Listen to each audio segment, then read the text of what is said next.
नमस्कार दोस्तों, हर्षित द्विवेदी एजुकेशन में आपका स्वागत है। मेरा नाम है विनीत सागर। रिसेंटली पंजाब में से एक न्यूज निकल के आया था, उधर के किसान जो है वीट स्टबल को जला रहा है करके। क्या होता है वीट स्टबल? लोकल लैंग्वेज में मक्का बोलते हैं दोस्तों। गेहूं आदि की फसल काट लिए जाने पर खेत में खड़ी नीचे की जो खूंटी है ना, उसे आप वीट स्टबल बोल सकते हो। अब ये वीट स्टबल से बनता है तूड़ी। तूड़ी के बारे में तो आपने सुना ही होगा, one of the best dry fodder है गाय भैंसों के लिए। और तूड़ी की जो न्यूट्रिशनल वैल्यू है वो काफी अच्छा है और इसकी अच्छे प्राइसेस भी मिल जाते हैं किसानों को। तो किसान खेत में आग क्यों लगा रहा है? क्या वो स्टबल जला रहा है? नहीं।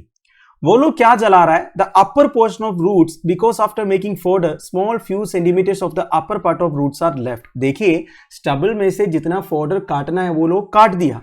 अब काटने के बाद भी थोड़ा बहुत बचता है नीचे, एकदम bottom portion of the roots. ये ऐसे ही रहने से अगला कल्टीवेशन ठीक से नहीं कर पाएगा, अगला जो क्रॉप्स आएगा वो डैमेज भी हो सकता है। इसलिए इसे पूरी तरह रिमूव करना पड़ता है। तो सबसे इजी तरीका है फार्मर्स के लिए इसे आग लगाना, इसलिए वो आग लगाते हैं। पर फार्मर्स एक चीज नहीं समझ रहे दोस्तों, इस तरह आग लगाने से मिट्टी में जो फ्रेंडली इंसेक्ट्स होगा ना, जिससे हमारा फायदा हो सकता है, वो मर जाएगा। ऑर्गेनिक मैटर डिस्ट्रॉय हो जाएगा, कंसिडरेबल लॉस ऑफ नाइट्रोजन होगा, डाई अमोनियम फॉस्फेट होगा, पोटासियम होगा, besides huge amount of carbon dioxide भी जनरेट होगा, कार्बन मोनोऑक्साइड भी जनरेट होगा, ब्लैक कार्बन जनरेट होगा। तो कुल मिला के एनवायरमेंटल पोल्यूशन भी हो जाएगा। ऊपर से it also affects the productivity of the crops and fertility of the soil. Soil की जो फर्टिलिटी है पूरी तरह खत्म हो जाएगा इस तरह जलाने से। जब किसानों से ये पूछा गया आप इस तरह क्यों करते हो, तो उनके पास भी एक जस्टिफिकेशन था। उन्होंने बोला इस तरह जलाने से हमारा काम एक ही बार में खत्म हो जाएगा, फिर एक बार हम जुताई करवाएंगे, फिर हम अगले कल्टीवेशन के लिए खेत को रेडी करेंगे। अगर नहीं करेंगे हमें 2-3 बार जुताई करवाना पड़ेगा, जिसके लिए बहुत ज्यादा पैसे लगते हैं। एक बार जुताई करवाने में पर एकड़ 1000 से लेके 1200 तक लगता है। अगर हम 2-3 बार करवाएंगे तो जितने पैसे लगेगा ना, उसे हमारा पूरा नुकसान हो जाएगा। वैसे सोचेंगे तो इनकी बात भी सही है, क्योंकि खेती बाड़ी से कितना प्रॉफिट कमा पाता है एक एक किसान, ये आप सबको मालूम है। एक खेत को रेडी करने में जब इतना ज्यादा पैसा खर्च करने होंगे तो कोई करेगा क्या? क्योंकि उनके पास कुछ बचेगा ही नहीं। पर दोस्तों जो भी हो, इसका एनवायरमेंटल एंड हेल्थ रिस्क बहुत ज्यादा है। एक स्टडी हुआ था, उसे ये पता चला एक साल में इंडिया में 500 million ton of crop residues generate होते हैं।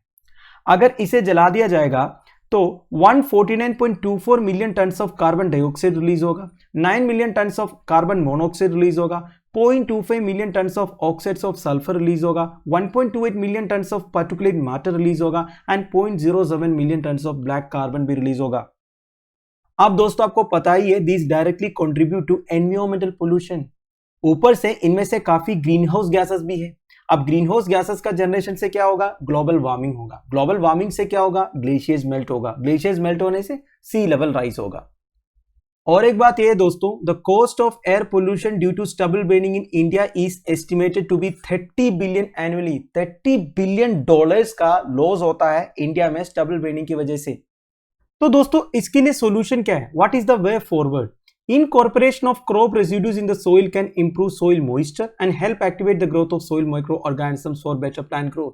ये जो crop residues है, इसे soil में ही मिलाने से soil का जो moisture content है वो increase होगा और soil में जो microorganisms है वो भी grow होगा।